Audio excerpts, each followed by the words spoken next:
दिनांक 23/3/2026 रोजी राष्ट्रीय भ्रष्टाचार विरोधी जनशक्तीतर्फे आमरण उपोषण या ठिकाणी सुरू आहे। या ठिकाणी राष्ट्रीय भ्रष्टाचार विरोधी संघटनेचे वैजापूर तालुका अध्यक्ष यांची माहिती जाणून घेऊया। आपण काय म्हणून उपोषण करतो? मी राष्ट्रीय भ्रष्टाचार विरोधी जनशक्तीचा प्रदेश उपाध्यक्ष रियाज खान पठाण आहे। आज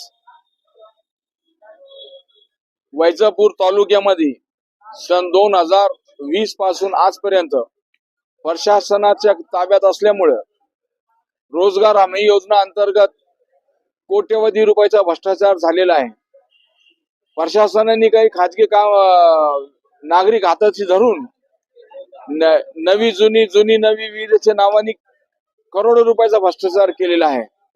त्या भ्रष्टाचाराला वाचा फोडण्यासाठी आज आम्ही पंचायत समिती कार्यालय वैजापूर येथे धरणे आंदोलन केलेले आहे।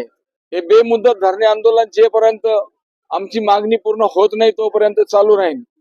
वैजापूर तालुक्यामध्ये झालेल्या भ्रष्टाचाराची चौकशी करण्यासाठी प्रशासनाने एक समिती नेमणूक करावी। त्या समितीमध्ये आमचे 5 सभासद पंच म्हणून घ्यावा आणि प्रत्येक कामाची चौकशी सीसीटीव्ही फुटेज सर्व व्यवस्थित करून चौकशी करावी। आमची तशी राष्ट्रीय रोजगार हमी योजना अंतर्गत जे भी काम वैजापूर तालुक्यात मंजूर झालेले आहे, ज्या कामांना वर्क ऑर्डर दिलेला आहे ते काम 100% पूर्ण करून शेतकऱ्यांना त्याचा लाभ द्यावा हीच आमची मागणी आहे। आणि हे आंदोलन कोणत्या राजकीय पोटी या कोणत्या पक्षाशी निगडीत नसून हे एक समाजसेवा म्हणून जे गोरगरीब शेतकऱ्यांसाठी राज्य सरकारने योजना राबवली त्या या योजनेतून प्रत्येक शेतकरी तळागाळातील शेतकऱ्यांना याचा लाभ मिळेल आणि याचा फायदा होईल, त्यासाठी राज्य सरकारने ही योजना राबवली व प्रत्येक शेतकऱ्यांना याचा लाभ व्हावा। परंतु वैजापूर पंचायत समिती कार्यालयामध्ये प्रशासकीय कार्यालय शासन असल्यामुळं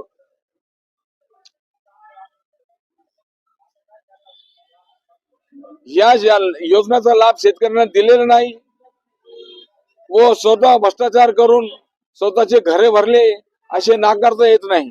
त्या करिता प्रत्येक कामाची चौकशी करून प्रत्येक शेतकऱ्याला याचा लाभ द्यावा हीच आमची मुख्य मागणी आहे, हेच आमचं ध्येय धोरण आहे।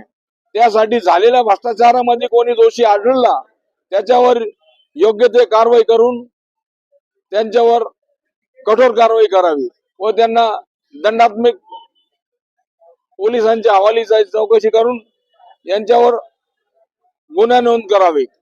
करिता आज लोकशाही मार्गाने जन आंदोलन चालू आहे।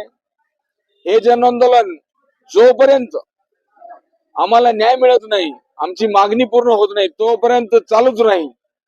जसे या आंदोलन मध्ये प्रत्येक वेळेस आम्ही वेगवेगळ्या पद्धतीत निषेध व्यक्त करतो, जसं गाढवाचा बाजार होऊ देणार नाही, पोतराजचा कार्यक्रम राहील, पुतळादान राहील, बेशर्मचं झाड या कार्यालयाला बांधण्यात येईल, काळ्या फिती लावून यांना काळ्या दिवस साजरा करण्यात येईल।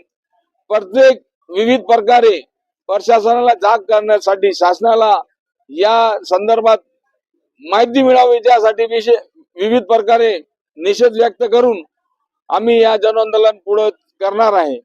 तरी शासनाने याच्यावर दखल घेऊन एक समिती गठीत नेमणूक करून त्या समितीमध्ये आमचे 5 सभासद पंच म्हणून घ्यावा व सर्व वैजापूर तालुक्यात मंजूर झालेल्या कामाची चौकशी करावी हीच आमची मागणी आहे। जय हिंद, जय महाराष्ट्र।